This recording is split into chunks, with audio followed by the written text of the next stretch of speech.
राम राम. आपल्या विश्व चैतन्य चॅनलला सगळ्यांनी सबस्क्राईब करा. हो माय बा.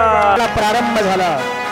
पूर्णाहुती पडू लागलेली आहे. गावरान तू गाईचं तूप अशा प्रकारचा यज्ञ करता वापरलेला आहे.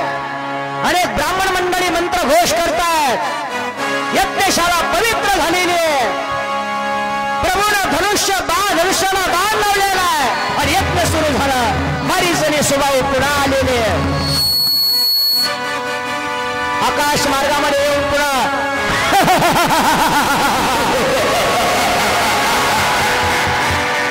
असतात. आवाज आला प्रभूच्या कानावर. प्रभूनं पाहिलं तर मारीच आणि सुबाऊ. लक्ष्मणजीनं पाहिलं, घाबरले लक्ष्मण. प्रभू सावधान,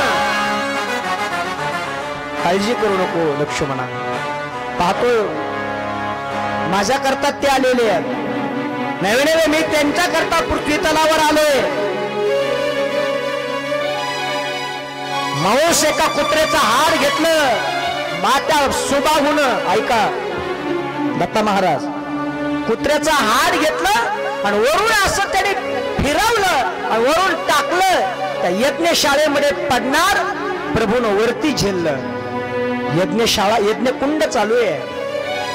मारीचाने सुबाहून पाहिलं, रे बाप, यज्ञाचा विध्वंस करण्याकरता आपण आलो, पण यज्ञाचं रक्षण करण्याकरता कोणीतरी आलेलं आहे. श्रीरामाची मूर्ती दिसू लागली. काही विद्या चालत नाहीये त्यांची. आणि मग काय केलं प्रभूनं? ऐका, यज्ञ सुरू झाला. मारीचाने सुबाहू आलेले. भगवंताने मारीचाला पाहिलेलं आहे, सुबाहूला पाहिलेलं आहे. उशीर वेळ न लावता भगवंताने धनुष्य घेतला, धनुष्याला बाण लावला आणि भगवंताने दर्शन घेतलं. आणि ज्या वेळेला सु सु सु सु करीत बाण सोडला,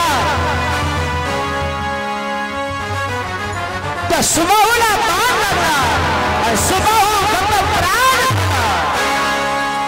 सुबाहू खाली पडलेला, मेलेला सुबाहू गेला. भगवंताने दुसरा धनुष्याला बाण लावला. तो बाण ज्या वेळेला सोडला, त्यावेळेला तो बाण दत्ता महाराज मारीचाला लागला आणि 750 योजन दूर जाऊन मारीत पडला. सगळ्या देवदेवतांना ऋषींनी पाहिलं आणि प्रभूच्या नामाचा जय जयकार केला जोरात. प्रभू राम चंद्र भगवान की